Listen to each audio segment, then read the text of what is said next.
লাপসে কিল্লির first part তোমরা যারা দেখো নাই আমার চ্যানেলে দেখে নিও। অমি চলে গেলে ইরিকো আপসেট হয়ে যায়, ভাবে ও আমার সাথে মজা করলো, তার মানে ও আমাকে ভালোবাসে না। পরের দিন ইরিকো সারাকে সবটা বলে। সারা বলে ও তোমার সাথে মজা করেছে, ও কাউকে ভালোবাসতে পারে না। একটু পর অমি এসে ইরিকোকে লাইব্রেরিতে নিয়ে যায়। ইরিকোকে হোল্ড করে দিয়ে বলে, আজ আমি তোমার সাথে স্কুল শেষে বাড়ি ফিরতে চাই। ইরিকো বলে, না না, স্কুল শেষে আমার অনেক কাজ আছে। অমি নেক্সট ডের কথা বললে ইরিকো অনেক অজুহাত দেখায়। এতে অমি আপসেট হয়ে চলে যায়। স্কুল শেষে ইরিকো অমিকে না করার কারণে খুব আফসোস করে আর ভাবতে থাকে এতক্ষণ অমির সাথে থাকলে কতই না ভালো হতো। ইরিকোর পাশে লিওকে দেখা যায়।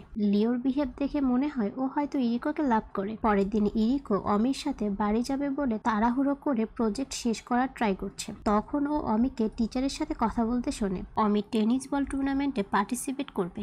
এটা শুনে ইরিকো আবারও তার কল্পনায় ভাবে সেদিন অমিকে কতই না হ্যান্ডসাম দেখতে লাগবে। পাশে থেকে অমি এসে বলে, যদি তোমার ইমাজিনেশনের কাজ শেষ হয়ে থাকে তবে তুমি আমার সাথে বাড়ি যেতে পারো। বাট ইমাজিনেশনের কারণে ও প্রজেক্ট শেষ করতে না পারায় অমি বাই বলে চলে